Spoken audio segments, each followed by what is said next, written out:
Hi, Chuck here. I'm standing here on my lesson tee at my training facility at Grand Vista Golf Club, Orlando, Florida. And if you want to get the most out of your golf swing, stay tuned. I'm going to show you how to harness that power so you can hit the ball farther. Okay. All right, welcome back. Today I'm very honored and privileged to have one of my students, Kathleen, here with me to help demonstrate some of the drills that I had her do to get her out of a bad position at the top. Kathleen, thank you. How long have you and I been working together? Approximately 1 year. Okay. Now, before coming to me, did you have a lot of concerns about your golf game? Absolutely. My golf game was on a downhill slide. I had no power. All of my clubs seemed, or the ball seemed to go the same distance with all of my clubs.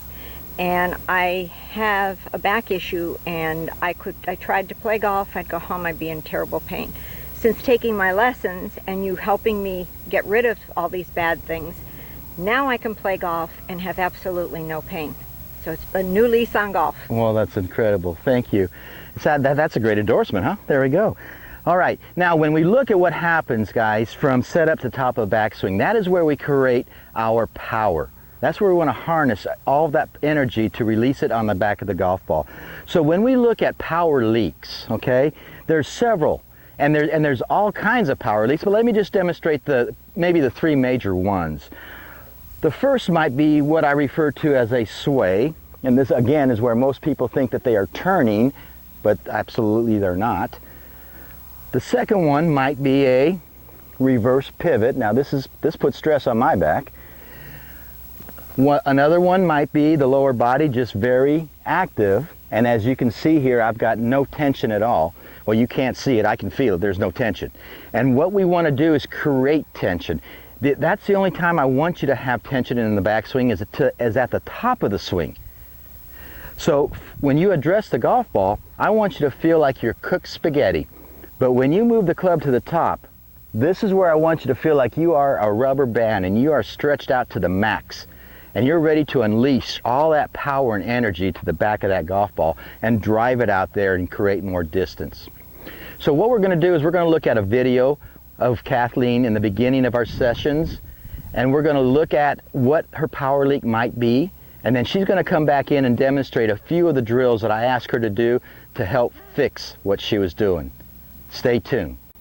Okay, here's one of the first swings that Kathleen made for me. Obviously we made a few setup changes, but as she takes this to the top, what you're going to see is you're going to see her whole upper body, her head and her upper body moving back towards the target when she does get to the top of the backswing. So now she's got some turn going, but now she stops turning because you can see the left shoulder being stuck here, and now she's lifting. And that hurts me just looking at it. Okay, so if you think about action reaction, if Kathleen is in this position at the top of her backswing, where can she go? Well, the only way she really can go is everything's moving back the other way on the way down. And this is the total opposite of what we want to do in the golf swing. So Kathleen's going to come back and show you the two drills that she worked on to help get herself into a more powerful position at the top of her backswing. All right, now we looked at Kathleen's video and we saw that Kathleen in the beginning had what I would refer to as a reverse pivot. Yes. How did that feel? Awful. Okay. Totally incorrect. And it looked really bad. All right. Really bad. Unfortunately, and it hurt. yes, and it would, okay? It hurt. Unfortunately, it is what it is, but again, and that's what video and why video is so powerful, is because it not only helps me, but it helps Kathleen really see what is actually going on. I could sit here and probably tell her all day long, Kathleen, you're doing this, but until she sees it, feeling real cannot be fixed, okay? It's I just was shocked when I saw it. Okay, but with the help of these couple drills, we're getting her on the path to recovery. So the first one that we're going to do here is one that you can do anywhere. All you need is a couple alignment rods, which I have here, or a couple golf clubs. And you don't even really need those once you get accustomed to doing this drill properly. So what we're going to do is we're going to put one club or rod on the inside of the back foot on the ground. I'm going to give this to Kathleen and have her cross her chest. And then I'm going to ask her to get into a posture, her athletic position, perfect, okay? So again, just like in a golf swing or doing the drills, it's always important to start with a sound starting position. From here, I'm going to ask Kathleen to slowly turn to the top of her backswing. And again, the key word here is slow, because the slower we do this, the quicker we're going to retain the feel on a consistent basis when we really mean it. So Kathleen, go ahead and turn it up. And as she's going to the top, her job now is to match the club that's across her chest to the club on the ground. Now, I'm going to ask her to hold this a little longer than what she really should, but we're going to start from the ground up. And what we're looking for here, guys, is we're looking for weight on the inside the back foot, not the outside. That's still a sway. We want it on the inside. We want to retain a little of the flexion that we had at address to the top of the backswing. We want the right hip to go up, back, and behind, and again, matching this. But the key is this. If you look at her spine angle now, or where it's angled at the top, you can see that it's actually angled away from the target, where in the video we just saw it was going towards the target. That puts a lot of stress on the body. Relax, get out of there. Good job, okay? Now, let's just do that one more time for him, okay? And basically what I want you to do is maybe hold it for a 3 count, just to feel what we need, okay? Okay. So here we go. So she's turning it up. When she matches this to the one on the ground, she's going to stop and she's going to go through that checklist kind of quickly, but make sure that it's where it's supposed to be, and then she can get out of it. Again, guys, this is just a backswing drill. It's not a downswing drill. It's not a finish drill. It's just getting you in the best position at the top. Okay? How did that feel like when you got there? More powerful. More powerful. More able to load up and be able to release something? Right. Perfect. Okay? Now this next drill is one that you can actually hit balls with. So I'm going to come in and give Kathleen her trusty 7-iron. Thank you. And for those of you out there that are looking to buy training aids, if you're going to buy any training aid at all, buy yourself a mirror, especially if you're going to the range. You already have this at your house. You've already paid for it. But if you don't have a mirror that you can fully get yourself into, we've all got sliding glass doors, or that we can see our reflection. And if you don't have that, just go outside of Dillard's doors and just do your body drills there.